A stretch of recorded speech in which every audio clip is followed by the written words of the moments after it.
ഇപ്പോൾ V K Sanoj DYFI സംസ്ഥാന secretary നമ്മോടൊപ്പം ടെലിഫോൺ ലൈനിലുണ്ട്. സനോജ്, ഈ ഒരു നിർണായക പ്രതിസന്ധി ഒരു ഉപതെരഞ്ഞെടുപ്പ് ഒഴിവാക്കണം കോൺഗ്രസിനെ സംബന്ധിച്ച് പാലക്കാട്. അപ്പോൾ MLA സ്ഥാനത്ത് നിന്ന് രാജിവെപ്പിച്ചാൽ ഒരു ഉപതെരഞ്ഞെടുപ്പ് വന്നാൽ അത് രാഷ്ട്രീയമായി തന്നെ വലിയ തിരിച്ചടിയാണ് കോൺഗ്രസിനെ സംബന്ധിച്ച്. അപ്പോൾ ഒരു ഉപതെരഞ്ഞെടുപ്പ് ഒഴിവാക്കാവുന്ന ഒരു സാഹചര്യം തന്നെ ഉണ്ടാക്കിയെടുക്കുക, എന്നിട്ട് അദ്ദേഹത്തെ പാർട്ടി പ്രാഥമിക തലത്തിൽ നിന്ന് സസ്പെൻഡ് ചെയ്യുക. ഒരേ സമയം തന്നെ എതിർപ്പുള്ളവരെ ശാന്തരാക്കാനും പരാതിക്കാരെ തൃപ്തിപ്പെടുത്താനും ഒക്കെ സാധിക്കുന്ന ഒരു തീരുമാനപ്പെടുത്തില്ലേ?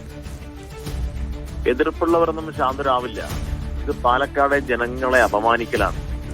കേരളത്തിന്റെ രാഷ്ട്രീയത്തിന് തന്നെ വലിയ അപമാനം ഉണ്ടാക്കി വെച്ചൊരു സംഭവമാണ്. സമാനതകളില്ലാത്ത ഒരു കാര്യമാണ് ഇവിടെ നടന്നത്.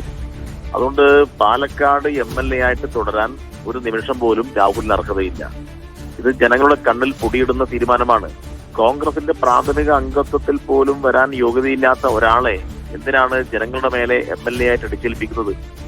ഇത് രാഹുലിന് വോട്ട് ചെയ്ത കോൺഗ്രസിന്റെ അണികൾ ഉൾപ്പെടെ ഈ കേരളത്തിലെ വീട്ടമ്മമാർ മുഴുവൻ, കോൺഗ്രസിലെ വനിതാ MLA മാര്, KC വേണുഗോപാലിന്റെ ഭാര്യ ഉൾപ്പെടെയുള്ള കോൺഗ്രസ് കുടുംബത്തിലെ മുതിർന്ന ആളുകൾ, ഇവരെല്ലാം ആഗ്രഹിക്കുന്നതും ആവശ്യപ്പെട്ടതും ഒരു നിമിഷം പോലും തുടരാൻ പാടില്ല എന്നുള്ളതാണ്. അപ്പൊ ഇങ്ങനെ പിടിച്ചു തൂങ്ങി നിൽക്കുന്നത് രാഹുലിന്റെയും ഷാഫിയുടെയും ഭീഷണിക്ക് മുന്നിൽ കേരളത്തിലെ കോൺഗ്രസ് മുട്ടുമടക്കി അതിന്റെ ലക്ഷണമാണ്. അപ്പൊ ഭീഷണിപ്പെടുത്തുന്നു, തുടർച്ചയായി ഭീഷണിപ്പെടുത്തുകയാണ്. അപ്പൊ അത് അനുവദിച്ചു കൊടുക്കാൻ വേണ്ടി കഴിയില്ല. അവിടെ ജനങ്ങളെ അപമാനിക്കുന്ന, ജനങ്ങളെ നിരന്തരമായി വെല്ലുവിളിച്ചുകൊണ്ടിരിക്കുന്ന ഇവർക്കെതിരായിട്ട് ശക്തമായ ജനവികാരം ഉണ്ടാവും. ശരി, നന്ദി വി കെ സനോജ് ഈ വാർത്തയോട് പ്രതികരിച്ചത്.